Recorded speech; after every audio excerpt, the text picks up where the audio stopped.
probably heard the name Spelunky, if not just because of the activity of spelunking, the game we're here to talk about.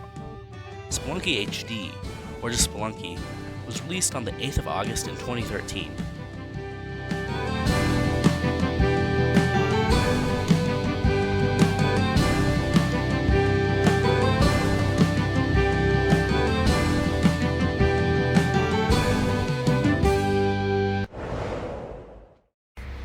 Spelunky is a 2D platformer, although you could probably guess that from the gameplay. You control your character by running, jumping, whipping, and climbing through each level. What makes Spelunky so special and replayable is because it's what's known as a roguelite. A roguelite is a game that is procedurally generated, or randomized every time you play it. Spelunky in specific is randomized via pre-made chunks, or rooms, that are built into a level you play. Levels are built in a very specific way, but we'll talk more about that later. Spelunky is divided into 4 areas, well, technically 5. Those being the mines, the jungle, the ice caves, and the temple. Each area leads into the next, and each brings its own challenges and enemies. The mines are pretty linear as well as open, but also filled with traps like arrow traps, and this is reflected in its color palette. The jungle, however, is much more vibrant in color, can be much less linear, especially if you get one of the variations like rushing water. Again, there's a lot to talk about, and we'll discuss most of it later. The ice caves are the most open area in the game, containing just a few sparse platforms for you to figure out where to go. The soundtrack and cold color palette reflect this. Side note, but the ice caves in the jungle feature a secret area known as the Worm, which is interesting.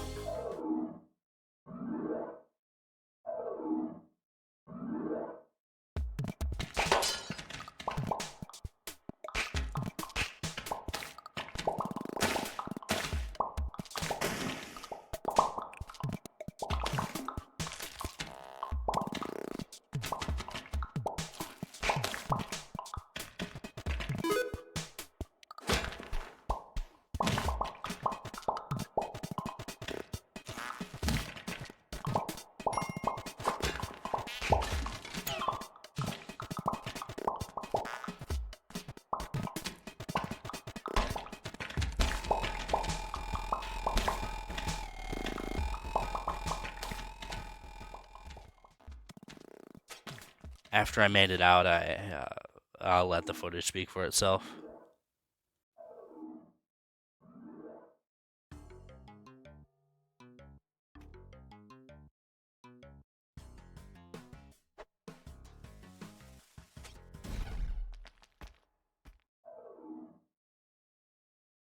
The temple is the complete opposite of the ice caves, containing numerous traps, enemies, and being very cluttered, all included with a warm color palette.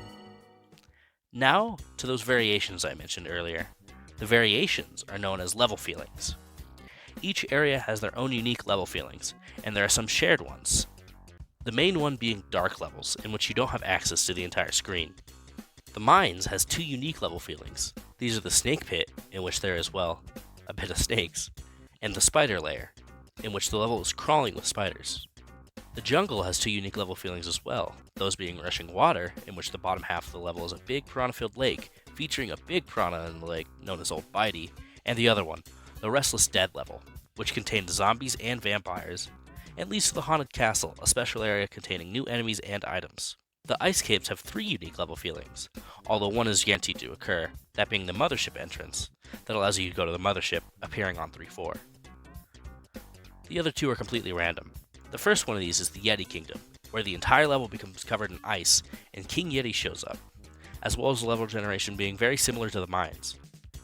The other level variation in the ice caves is the UFO crash site, in which the Alien Lord appears. The temple only has 1 unique level feeling, that being the Sacrificial Pit, in which you choose between saving the damsel or the idol. Wait, you don't know what those are? Well, to know that, you're gonna have to subscribe, and only 0.4% of you are. Okay, I'll tell you. There are items in this game that give you advantages, mainly ropes and bombs. Ropes allow you to climb vertically, while bombs allow you to mend the terrain to your liking, as long as you have them. These resources aren't particularly available to the average player. You only start with 4 of each and don't come across more all too often, so you have to be smart with how you choose to use these resources.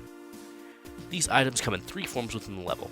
You can find rope in rope piles, and you can find bombs in bomb bags, which give you 3 of their respective items. The bomb box, however, gives you 12 bombs. Other than ropes and bombs, there are 4 categories of items: equipment, backwear, used items, and finally, miscellaneous. We'll go through equipment first. The spectacles are probably the most boring item in this category, and all they do is let you see what's in the walls. Next up, we have the climbing gloves, probably the most hated item in the game. What they do is they let you climb walls. Not so bad, right? Well, what they end up doing is getting you stuck on walls when you don't want to be, and then you die because of it. The pitcher's mitt is an item that lets you throw better, namely being able to throw straight. The spring shoes let you jump higher, and the spike shoes increase your damage whenever you stomp someone. The paste makes your bombs stick to walls and enemies, which makes them incredibly useful and versatile. The compass adds an arrow to your screen that points to the exit. The Christ knife, only found in the worm, replaces your whip and instantly kills anything it touches. The parachute is a single-use item that opens to slow your descent anytime you would take fall damage. The Kapala, only obtained by sacrificing items to the goddess Kali, collects blood and converts it to health. The Uja Eye does the same thing as the spectacles, but with a special purpose we'll talk about later. The Ankh, only found in a hidden area, revives you once you die. Vlad's amulet grants immunity to lava. Next, we have backwear, which only includes 3 items. The cape, an item that allows you to slow your descent as you wish. Much like it, Vlad's cape does the same thing, but allows you to perform an extra jump before descending. The last of the wearables is the jetpack, which allows you to fly. It is a jetpack, but only for a certain amount of time per jump. Next, we have the usables, starting with the Matic, which is just a pickaxe. The boomerang is up next, and it just functions as a boomerang. The machete, meanwhile, just tends to be a worse whip. The web gun fires webs out that slow your enemies. The camera stuns enemies and instantly kills bats and vampires. The teleporter sends you in a direction of your choice, but be careful as you're prone to telefragging. The shield pushes enemies and items and allows you to crush them into the wall. The scepter fires a projectile that homes in on the nearest enemy, killing them pretty much instantly. The plasma cannon fires a large explosion, knocking you back and killing all in its path. The freeze ray freezes enemies it comes into contact with, allowing you to simply jump on the frozen block, killing the frozen object instantly. And last, but definitely not least, the shotgun. The shotgun fires multiple projectiles, each doing 3 damage each, and is most players' weapon of choice due to you almost always being able to find one. Shopkeepers carry them and can be killed for it. Lastly, we have the miscellaneous category, containing just a few items. Rope and bombs are in this category, as well as idols, which you can bring to the end of the level, or a shopkeeper, for money. Royal Jelly is also in this category, which is an item that when picked up gives you 4 HP. We also have damsels in this category, which come in multiple appearances. Bringing a damsel to the end of the level, alive, will grant you 1 HP. There are also items with no entries in the in-game journal like, but we won't talk about those because they're mostly self-explanatory. So, it's obvious there's a lot to this game. But there's one more thing, arguably the most important, that I've omitted from you. Well, partially. I call it the Hell Run.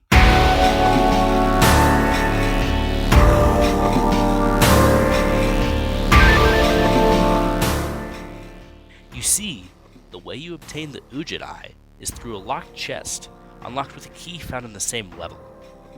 Remember that special function I mentioned earlier? The special function comes into play in the jungle, where you get to play a game of hot and cold. There's a secret level hidden somewhere, and you get to search for it.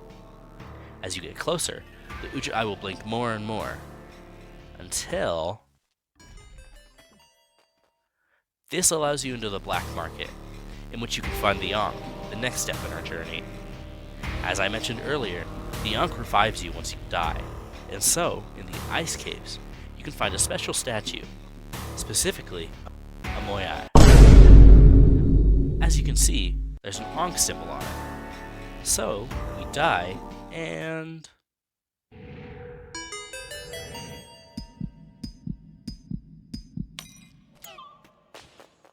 As you just saw, we respawned in the... And we got a secret item, the head gem, which will give us access to a secret area later on. For now, we advance to the first level of the temple, where we find Anubis carrying the scepter. We need this for the next part, so we kill him. In the next level, there's a door with a golden lock on it. With the head and the scepter, it opens. This gives us access to the City of Gold. All we need here is the Book of the Dead, which tells us where we're going next. As we leave the City of Gold, we're met with Olmec, the final boss of the normal game.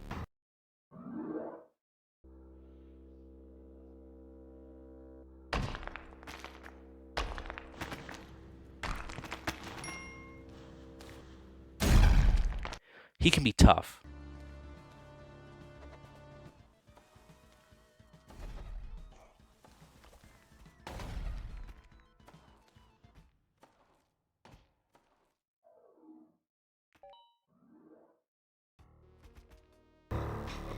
But he's just a tool for us to get where we want to go next. Quite literally, actually. The Book of the Dead moves here. It actually moves more at a certain point. Huh. Let's play some Super Mario.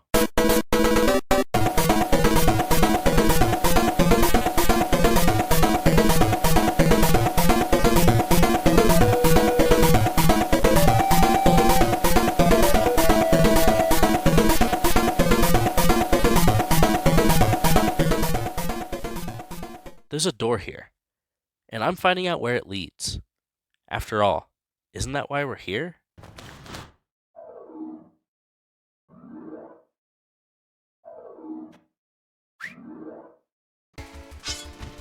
Ah, so we make it to Hell. I guess that's why it was the Book of the Dead. All that's left to do is to make it through Hell and fight Yama, and that's the run. Here, if it was too convoluted for you, here's something you can understand.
Did you like the song I used there?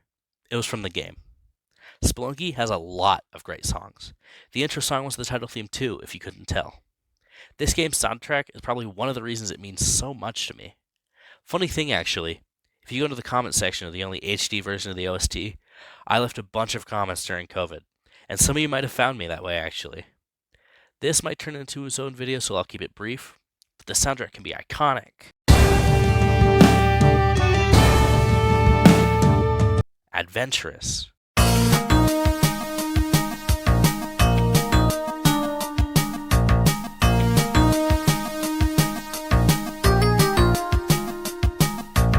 Groovy.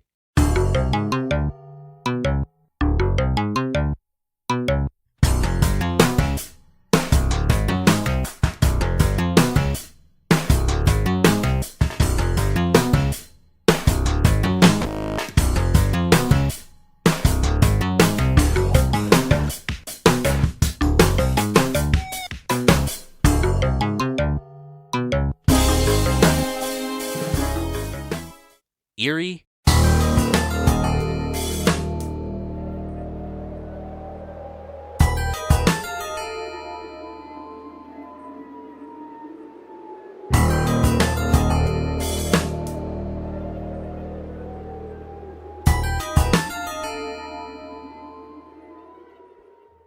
Or climactic.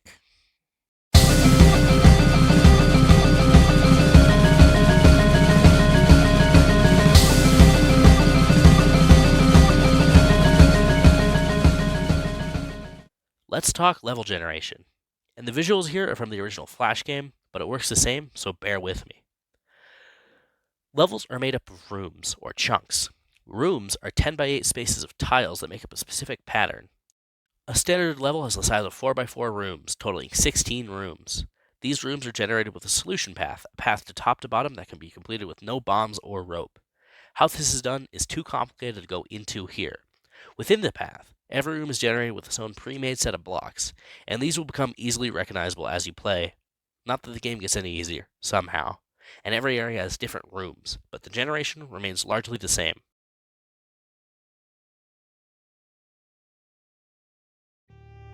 Way back when Spelunky first released, my family picked it up on the Xbox 360 arcade. This game was hard, especially when your motor skills are still developing.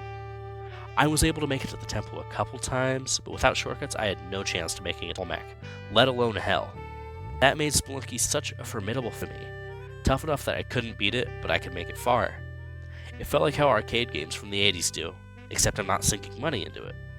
I tried streaming a couple years ago, and what's left on my Twitch channel, there are some Spelunky clips, one of which I find absolutely hilarious, if not from an ironic standpoint, from a normal standpoint. Seriously, I don't think I knew how hilarious this clip was.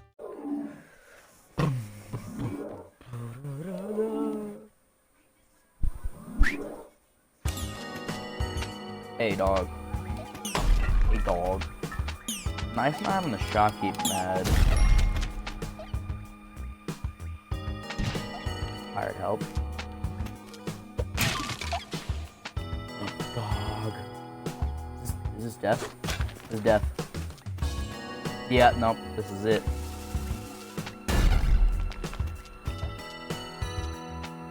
Can I save this? Definitely can't. Wouldn't hurt to try, though.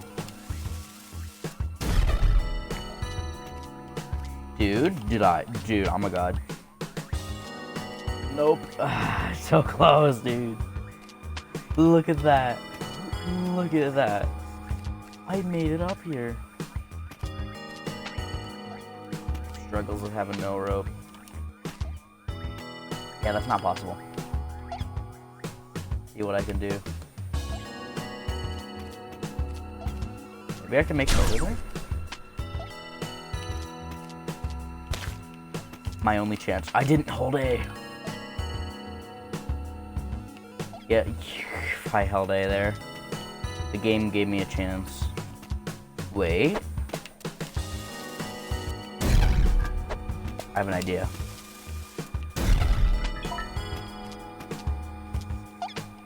I'm a god amongst men.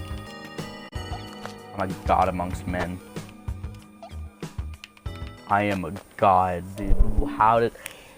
What? While streaming, I actually beat Yama for the first time, and ever since then, this game has been easy, but it's still incredibly fun, and will always hold a place in my heart. All in all, Spelunky is an incredible game with a lot of heart and soul put into it, and if you give it your time, you'll put a lot of your heart and your soul into it as well.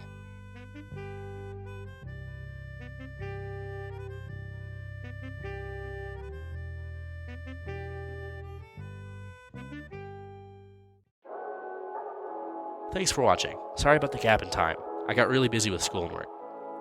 Make sure to subscribe, make someone's